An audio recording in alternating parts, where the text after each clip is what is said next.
नमस्कार दोस्तों। मनोविज्ञान मास्टर क्लास में आज हमारा टॉपिक रहेगा दोस्तों बुद्धि। बुद्धि से रिलेटेड टॉप 55 महत्वपूर्ण प्रश्न आज की इस क्लास के अंदर हम देखेंगे, इसलिए आप अंत तक मेरे साथ बने रहे। आप सभी का मैं स्वागत करता हूं YouTube channel Kuchaman online classes पर। जो नए साथी है वो चैनल को सब्सक्राइब करें और एक बार सभी मित्र वीडियो को लाइक और शेयर जरूर कर दें। अगर दोस्तों आप मनोविज्ञान शॉर्ट के नोट्स चाहिए, आपको मनोविज्ञान के टॉप महत्वपूर्ण 555 प्रश्न चाहिए, या इसी के साथ हर टॉपिक के जो मनोविज्ञान मास्टर क्लास में हम क्वेश्चन लेकर आ रहे हैं इनके क्वेश्चन चाहिए, तो प्ले स्टोर से कुचामन ऑनलाइन क्लासेज ऐप को डाउनलोड करें। लिंक आपको डिस्क्रिप्शन में दी गई है और वहां पर स्टोर के अंदर आपको सभी के सभी नोट्स क्वेश्चन मिल जाएंगे। पहला क्वेश्चन आपकी स्क्रीन पे, एक बार सभी मित्र फिर से बोल रहा हूं, लाइक और शेयर जरूर कर दें। निम्न में से कौन सा बुद्धि के बारे में सही नहीं है? बुद्धि के बारे में गलत कौन सा है ये बताना है। पहला है यह व्यक्ति की मानसिक क्षमता है, यह सामंजस्य स्थापित करने में सहायक है, यह व्यवहार की गुणवत्ता से आंकी जाती है, ये स्थायी एवं अपरिवर्तनशील विशेषता। ये गलत है दोस्तों, ये सही नहीं है बुद्धि के बारे में। 4 नंबर ऑप्शन, बाकी 1, 2 और 3 यहां पे बुद्धि के बारे में सही है। नेक्स्ट क्वेश्चन में चलते हैं। क्वेश्चन नंबर 2, बुद्धि विषय में आधुनिक अवधारणा है। क्या उदाहरण है? मस्तिष्क में तर्क करने का गुण, अनुभव से प्राप्त करने की योग्यता, जीवन की समस्याओं को हल करने का गुण, नवीन परिस्थितियों के प्रति समायोजन का गुण। बुद्धि विषय के बारे में आधुनिक अवधारणा है मित्रों, जीवन की समस्याओं को हल करने का गुण है दोस्तों। नेक्स्ट क्वेश्चन में चलते हैं। क्वेश्चन नंबर 3 आपका, बुद्धि इन 4 शब्दों में निहित है: ज्ञान, आविष्कार, निर्देश और आलोचना। यह कथन संबंधित है स्पीयरमैन से, थोर्नडाइक से, रायबर्न से या अल्फ्रेड बीने से? किससे संबंधित है यह कथन? अल्फ्रेड बीने से। 4 नंबर ऑप्शन सही रहेगा। नेक्स्ट में चलते हैं। क्वेश्चन नंबर 4, बुद्धि का वैज्ञानिक मापन सर्वप्रथम किसने किया? टर्मन ने, थोर्नडाइक ने, बीने ने या गिलफोर्ड ने? बात कर रहे हैं बुद्धि के वैज्ञानिक मापन की, तो बुद्धि का वैज्ञानिक मापन सर्वप्रथम बीने ने किया था। 3 नंबर ऑप्शन सही रहेगा। नेक्स्ट क्वेश्चन में चलते हैं। स्टैनफोर्ड बिनेट स्केल से एक व्यक्ति के निम्नलिखित गुण को मापा जा सकता है। किसको? बुद्धि को, सृजनात्मकता को, अभिव्यक्ति या फिर व्यक्तित्व है? किसको मापा जा सकता है? बुद्धि को मापा जा सकता है। 1 नंबर ऑप्शन सही रहेगा। नेक्स्ट क्वेश्चन में चलते हैं। क्वेश्चन नंबर 6 है दोस्तों, अंतर्वैयक्तिक बुद्धि को प्रदर्शित करने वाला व्यवहार है। कौन सा है? देखिए, दूसरे के अंतर्मन की इच्छाओं एवं मनसा का पता करना, दूसरे के मूड को भाप जाना, मिलते जुलते संवेगों तथा उदासी तथा पछतावा में भेद कर पाना, दूसरों के विचारों व व्यवहारों को प्रभावित करने के लिए उनसे संबंधित जानकारी का उपयोग करना। बहुत अच्छा और इंपॉर्टेंट क्वेश्चन है दोस्तों। अंतर्वैयक्तिक बुद्धि को प्रदर्शित करने वाला व्यवहार है आपके 4 नंबर ऑप्शन वाला, दूसरों के विचारों व व्यवहारों को प्रभावित करने के लिए उनसे संबंधित जानकारी का उपयोग करना। नेक्स्ट क्वेश्चन में चलते हैं। क्वेश्चन नंबर 7, एक सफल इंटीरियर डिजाइनर में किस प्रकार की बुद्धि की प्रबलशीलता होती है? अमूर्त बुद्धि, मूर्त बुद्धि, सामाजिक बुद्धि या सामान्य बुद्धि? बात किसकी कर रहे हैं? इंटीरियर डिजाइनर की। अमूर्त बुद्धि पाई जाती है उसके अंदर। ऑप्शन 1 आपका सही रहेगा और बहुत एग्जामों में ये ऐसा का ऐसा क्वेश्चन आ भी चुका है। नेक्स्ट में चलते हैं। बुद्धि का के या स्रोत है? आनुवांशिक अधिगम का परिणाम, स्वयं तथा वातावरण की अंतःक्रिया या उक्त सभी? बात किसकी कर रहे हैं? बुद्धि के स्रोत है, आनुवांशिक हो, अधिगम का परिणाम हो, स्वयं तथा वातावरण की अंतःक्रिया हो, ये सभी के सभी बुद्धि के स्रोत है। उक्त सभी 4 नंबर ऑप्शन सही रहेगा। नेक्स्ट में चलते हैं। बुद्धि का द्विकारक सिद्धांत किसके द्वारा दिया गया था? साइमन, स्पीयरमैन, गिलफोर्ड या थर्स्टन? बात किसकी कर रहे हैं यहां पे मित्रों? द्विकारक सिद्धांत स्पीयरमैन ने दिया था। 2 नंबर ऑप्शन सही रहेगा। नेक्स्ट में चलते हैं। सामान्य तथा विशिष्ट कारक सिद्धांत का प्रतिपादन किसने किया? अल्फ्रेड बीने ने, स्पीयरमैन ने, गिलफोर्ड ने या थर्स्टन ने? बात क्या किसकी कर रहे हैं हम यहाँ पे? सामान्य तथा विशिष्ट कारक यानी द्विकारक सिद्धांत, स्पीयरमैन। ऑप्शन 2 आपका सही रहेगा। नेक्स्ट में चलते हैं। बुद्धि के त्रिकारक सिद्धांत के प्रतिपादक है गिलफोर्ड, स्पीयरमैन, टर्मेन या बीने? बुद्धि के त्रिकारक सिद्धांत के प्रतिपादक स्पीयरमैन, द्विकारक और त्रिकारक सिद्धांत दोनों के प्रतिपादक स्पीयरमैन दोस्तों। नेक्स्ट में चलते हैं। स्पीयरमैन का बुद्धि संबंधी सिद्धांत है एक तत्व सिद्धांत, द्वितत्व सिद्धांत, त्रिआयामी सिद्धांत, 2 व 3 दोनों। मित्रों यहाँ पे ऑप्शन 2 और ऑप्शन 3 आपका सही है। 4 नंबर ऑप्शन 2 व 3 दोनों सही है मित्रों। यहाँ पे द्वितत्व त्रिआयामी सिद्धांत स्पीयरमैन के सिद्धांत है। नेक्स्ट में चलते हैं। थोरनडाइक का बुद्धि संबंधी सिद्धांत है एक तत्व, द्वितत्व, त्रितत्व, त्रिआयामी या बहुतत्व। थोरनडाइक ने कौन सा सिद्धांत दिया था बुद्धि का? बहुतत्व का सिद्धांत। 4 नंबर ऑप्शन सही रहेगा। क्वेश्चन नंबर 14 है। गिलफोर्ड ने बुद्धि संबंधी सिद्धांत दिया। ठीक, गिलफोर्ड ने बुद्धि संबंधी कौन सा सिद्धांत दिया था दोस्तों? गिलफोर्ड ने जो मित्रों एक तत्व दिया था, द्वितत्व दिया था, त्रिआयामी दिया था या बहुतत्व दिया था? गिलफोर्ड ने कौन सा सिद्धांत दिया था? त्रिआयामी सिद्धांत। ऑप्शन 3 आपका यहां पे सही रहेगा। नेक्स्ट क्वेश्चन है हमारा। निम्न में से किसने बुद्धि का बहुखंड सिद्धांत किसने प्रतिपादित किया था? बीने, स्पीयरमैन, थर्स्टन या थोरनडाइक? किसने दिया था दोस्तों? किसने दिया था? थोरनडाइक ने। 4 नंबर ऑप्शन आपका यहां पे सही रहेगा। मित्रों आप सभी को जानकारी के लिए यहां पे मैं बता दूं कि याद कौन कौन से जो सिद्धांत है वो रखने। पहला याद रखो मित्रों, एक खंड या एक तत्व या एक कारक का सिद्धांत ये दिया था दोस्तों अल्फ्रेड बीने ने। द्विकारक, द्विखंड या द्वितत्व, त्रिखंड, त्रिकारक या त्रितत्व ये दोनों सिद्धांत दिए थे दोस्तों स्पीयरमैन ने। बात करते हैं यहां पे दोस्तों त्रिआयामी या त्रिविमीय सिद्धांत, क्योंकि त्रिखंड हमने देख लिया है तो त्रिआयामी सिद्धांत नहीं ये गिलफोर्ड ने दिया था दोस्तों। आगे बात करें अगर हम बहुकारक सिद्धांत, बहुकारक सिद्धांत दिया था थोरनडाइक ने दोस्तों। किसने दिया था? थोरनडाइक ने। बहुकारक सिद्धांत थोरनडाइक ने दिया था। इसी प्रकार हम देखें कि समूह कारक सिद्धांत, समूह कारक सिद्धांत है मित्रों यह दिया था थर्स्टन ने। ये सभी के सभी आपको याद रखने हैं दोस्तों। आगे चलते हैं नेक्स्ट की ओर। क्वेश्चन नंबर 16 है। थोरनडाइक के अनुसार बुद्धि के प्रकार है। थोरनडाइक के अनुसार बुद्धि के कितने प्रकार है दोस्तों? यांत्रिक, सामाजिक, अमूर्त या उक्त तीनों। बात थोरनडाइक के अनुसार हो रही है तो तीनों के तीनों है जो थोरनडाइक के अनुसार बुद्धि के प्रकार है दोस्तों।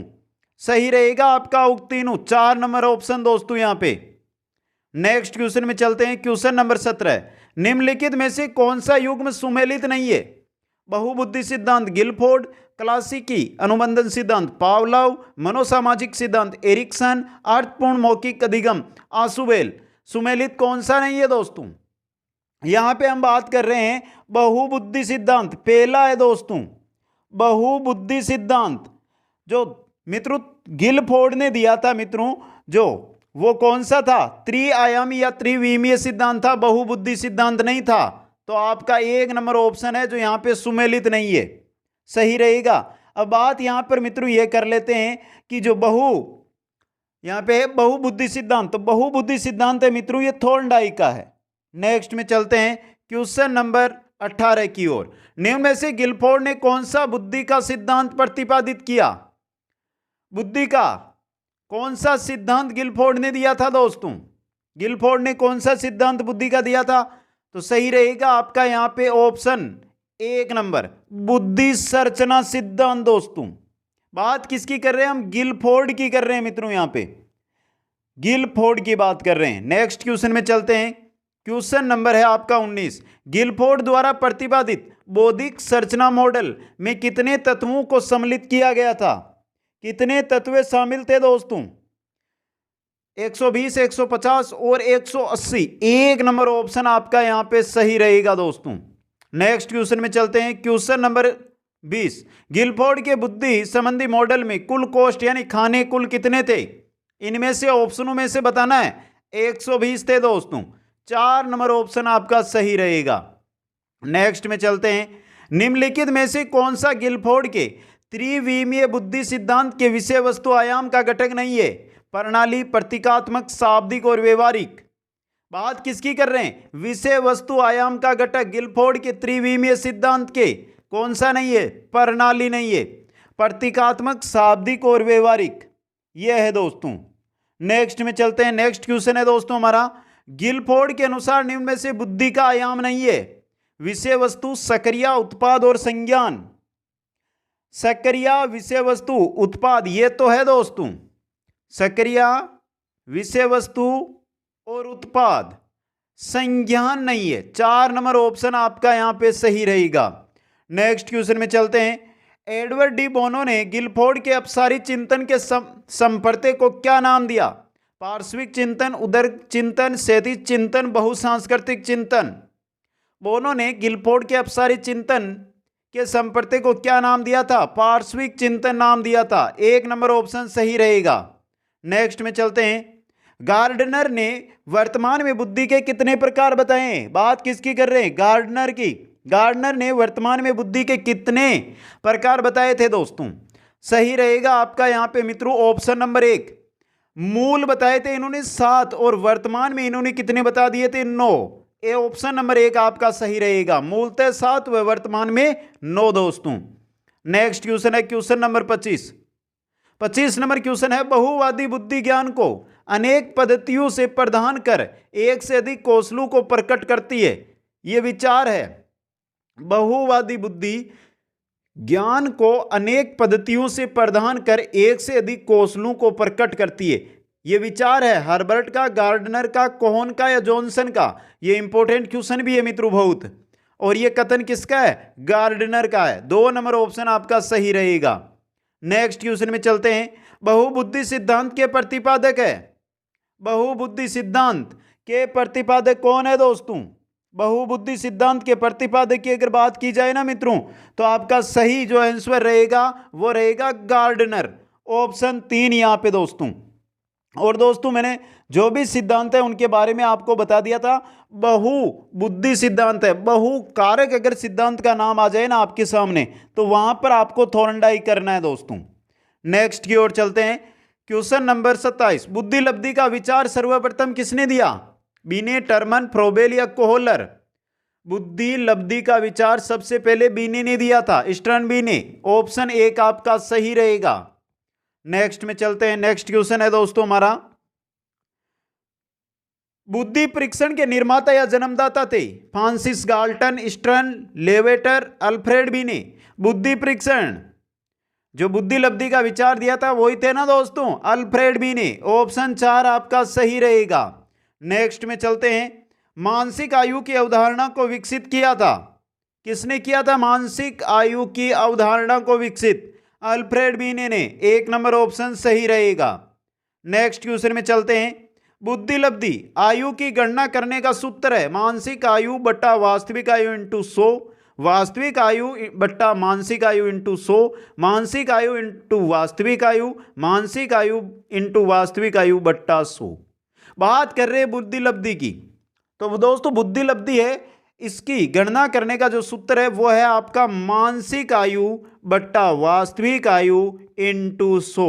ऑप्शन 1 आपका यहां पे सही रहेगा। नेक्स्ट में चलते हैं। बुद्धि की अवधारणा किसने विकसित किया? बुद्धि की जो अवधारणा है, बुद्धि लब्धि की जो अवधारणा है, इसको किसने विकसित किया था? मित्रों क्वेश्चन को समझ लेना। मानसिक आयु की अवधारणा को विकसित किया था बीने ने। बुद्धि लब्धि की जो अवधारणा है इसको विकसित किया था टर्मन ने। 3 नंबर ऑप्शन आपका सही रहेगा। नेक्स्ट में चलते हैं। Question number 32।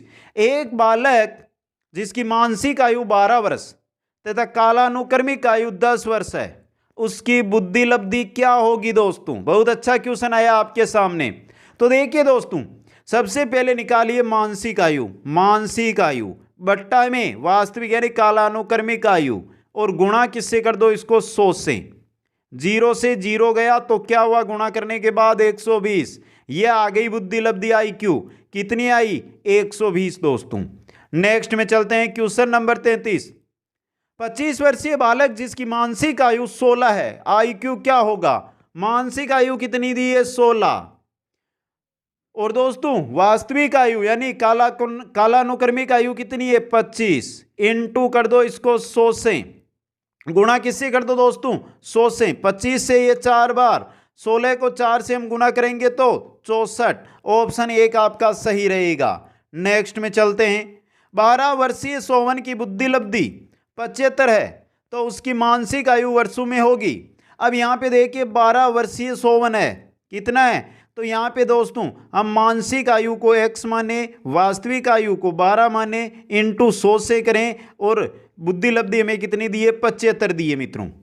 अब अगर हम 75 को इधर लेकर जाएंगे तो बट्टा में 100 को इधर लेकर जाएंगे तो 100 बट्टे में चले जाएंगे और 12 इससे गुणा हो जाएंगे। 75 25 से 3 बार कटेंगे, 100 25 से 4 बार कटेंगे। 4 12 में कितनी बार, 3 बार, 3 इंटू 3 9। ऑप्शन 4 आपका सही रहेगा।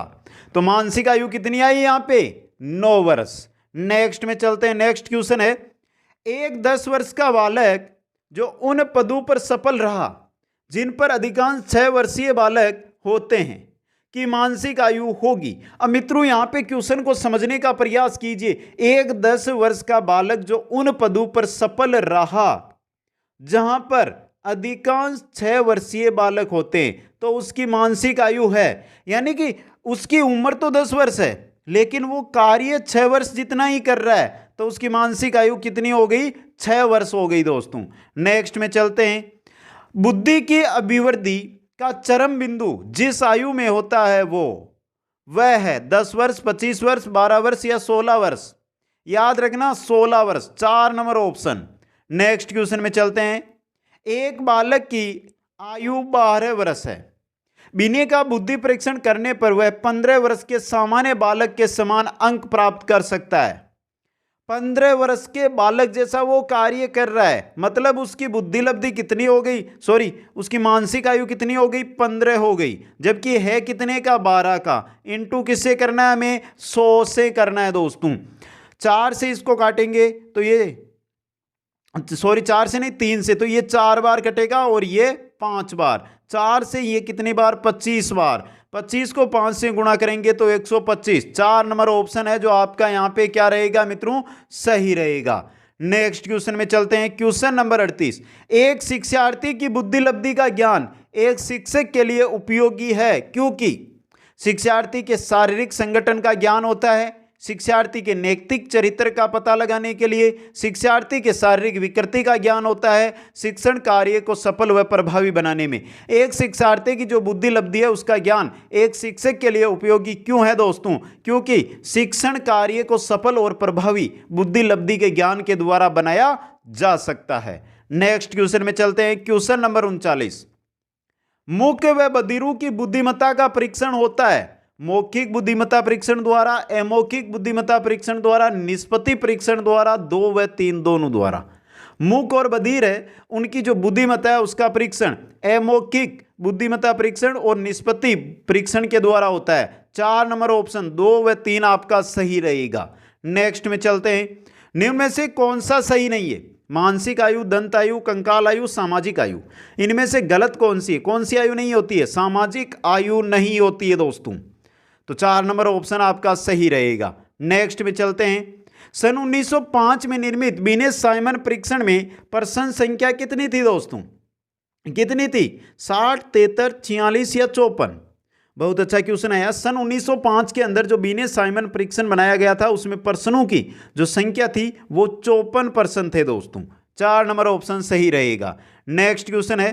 बुद्धि परीक्षण की कार्यकारी श्रृंखला बनाने वाले प्रथम व्यक्ति थे बीने, रेबन, वेक्सलर, स्पीयरमैन। अच्छा इंपॉर्टेंट क्वेश्चन है ये दोस्तों, ध्यान से देखें कि बुद्धि परीक्षण की कार्यकारी श्रृंखला बनाने वाले प्रथम व्यक्ति बीने थे। ऑप्शन 1 सही रहेगा। नेक्स्ट में चलते हैं। निम्न में से किसका निश्चय केवल आनुवंशिकता के आधार पर होता है, बुद्धि, लिंग, व्यक्तित्व या ऊंचाई। आनुवंशिकता के आधार पर किसका निश्चय होता है, ऊंचाई का दोस्तों। 4 नंबर ऑप्शन आपका सही रहेगा। नेक्स्ट क्वेश्चन है। एक 11 वर्ष बालक जिसकी मानसिक आयु 10 वर्ष है किस श्रेणी में आएगा, किस श्रेणी में आएगा, है तो वो 11 वर्ष का, काम वो 10 वर्ष के बालक जितना ही कर रहा है। प्रतिभाशाली, मंदबुद्धि, औसत बुद्धि या तीव्र बुद्धि, किस में आएगा मित्रों, वो औसत बुद्धि के अंतर्गत आएगा। 3 नंबर ऑप्शन आपका सही रहेगा। क्योंकि औसत बुद्धि है वो होती है 90 से 110 के मध्य की बुद्धि लब्धि दोस्तों। नेक्स्ट क्वेश्चन में चलते हैं। Question number 45। एक 12 वर्षीय बालक जिसकी मानसिक आयु 10 वर्ष है किस श्रेणी में आएगा? 12 वर्ष का है लेकिन काम 10 वर्ष जितना ही कर रहा है। प्रतिभाशाली होगा, मंदबुद्धि होगा, औसत बुद्धि होगा या जड़ बुद्धि होगा? कैसा बालक होगा? मंदबुद्धि बालक होगा दोस्तों। नेक्स्ट क्वेश्चन में चलते हैं। 10 वर्षीय मोहन की मानसिक आयु 14 वर्ष है तो वह कहलाएगा प्रतिभाशाली, जड़ बुद्धि, औसत बुद्धि या तीव्र बुद्धि? क्या कहलाएगा? प्रतिभाशाली। उम्र उसकी 10 वर्ष है लेकिन वो कार्य 14 वर्ष के बालक के समान कर रहा है मित्रों। नेक्स्ट में चलते हैं। एक 16 वर्षीय किशोर जिसकी मानसिक आयु 15 वर्ष है किस श्रेणी में आएगा? उम्र 16 वर्ष, कार्य 15 वर्ष के बालक के समान कर रहा है तो वो किस श्रेणी के अंतर्गत आएगा दोस्तों? वो औसत बुद्धि के अंतर्गत आएगा। नेक्स्ट में चलते हैं। व्यवहारिक बुद्धि को कहा जाता है मूर्त बुद्धि, अमूर्त बुद्धि, संज्ञानात्मक योग्यता या सामाजिक बुद्धि? बात किसकी कर रहे हैं? व्यवहारिक बुद्धि। व्यवहारिक बुद्धि को मूर्त बुद्धि कहा जाता है। 1 नंबर ऑप्शन सही रहेगा। नेक्स्ट में चलते हैं। प्राय बालकों की बुद्धि का मापन किया जाता है अवाचिक समूह बुद्धि परीक्षणों के द्वारा, वाचिक समूह बुद्धि परीक्षणों के द्वारा, अवाचिक व्यक्तिगत बुद्धि परीक्षणों के द्वारा, वाचिक व्यक्तिगत बुद्धि परीक्षणों के द्वारा। बालकों की बुद्धि का मापन कैसे किया जाता है दोस्तों? अवाचिक समूह बुद्धि परीक्षणों के द्वारा दोस्तों। नेक्स्ट क्वेश्चन में चलते हैं। क्वेश्चन नंबर 50 है आपका। निम्न में से कौन बुद्धि परीक्षणों के दुरुपयोग का संकेत देता है? उन्नति के लिए मापन में सहायक है। बुद्धि लब्धि का लेवल बालकों पर लगाकर अध्यापक अपनी कुशलता को छिपाते हैं। बालकों को वर्गीकृत करने में, अधिगम प्रक्रिया को बेहतर बनाने में। बात किसकी कर रहे हैं? बुद्धि परीक्षणों के दुरुपयोग का संकेत देता है, उन्नति के लिए मापन में सहायक नहीं दोस्तों। 2 नंबर ऑप्शन देखिए। बुद्धि लब्धि का लेबल बालकों पर लगाकर अध्यापक अपनी कुशलता को छिपाते हैं, यह बुद्धि परीक्षणों के दुरुपयोग का संकेत है। नेक्स्ट क्वेश्चन में चलते हैं। Question number 51। सीमांत मानसिक पिछड़ापन वाले बालक की बुद्धि लब्धि होती है 25 से 50, 70 से 90, 35 से 60 या 51 से 70। बहुत अच्छा क्वेश्चन आया ये भी। बात किसके लिए? सीमांत मानसिक पिछड़ापन वाले बालक की बुद्धि लब्धि कितनी होती है? 70 से 90 के मध्य। आपका ऑप्शन नंबर 2 है जो यहां पे क्या रहेगा? सही रहेगा। नेक्स्ट क्वेश्चन में चलते हैं। Question number 52। निम्नलिखित में से कौन सा क्रिया का निष्पादन प्रकार के बुद्धि परीक्षण का उदाहरण नहीं है? क्रिया का निष्पादन प्रकार के बुद्धि परीक्षण का उदाहरण नहीं है। घन का निर्माण करना, ब्लॉक का छेद में फिट करना, चित्रों के टुकड़ों को जोड़ना, सरल गणितीय समस्याओं को हल करना। निष्पादन प्रकार के बुद्धि परीक्षण का उदाहरण यहाँ पे नहीं है, वो है आपका 4 नंबर वाला, सरल गणितीय समस्याओं को हल करना दोस्तों। नेक्स्ट क्वेश्चन में चलते हैं। क्वेश्चन नंबर है आपका 53। कक्षा 6 के बच्चे का औसत आईक्यू होता है 30, 60, 100 या 140? कितना होता है? आईक्यू बुद्धि लब्धि 100 होता है दोस्तों। नेक्स्ट क्वेश्चन में चलते हैं।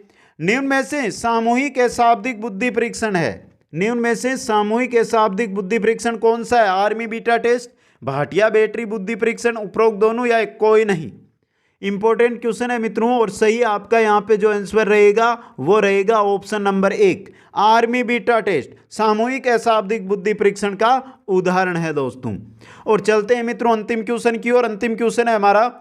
एक बालक जिसकी बुद्धि लब्धि 125 है किस वर्ग में आएगा? सामान्य, उच्च सामान्य, प्रतिभाशाली, अति प्रतिभाशाली? बात किसकी कर रहे हैं मित्रों? यहां पे हम बालक की बुद्धि लब्धि 125 है, मतलब वो किस वर्ग में आएगा? उच्च सामान्य वर्ग के अंतर्गत वो आएगा। मित्रों आज की क्लास में हम बुद्धि से रिलेटेड 55 क्वेश्चन देखे। अगर किसी भी पर्सन में कोई भी डाउट है तो कमेंट कर सकते हैं आप। कैसे लगे वो कमेंट करके भी बता दें। अभी तक वीडियो को लाइक शेयर नहीं किया तो लाइक शेयर कर दें। नए साथी चैनल को जरूर सब्सक्राइब करें। आप सभी को बहुत बहुत धन्यवाद। जय हिंद, जय भारत।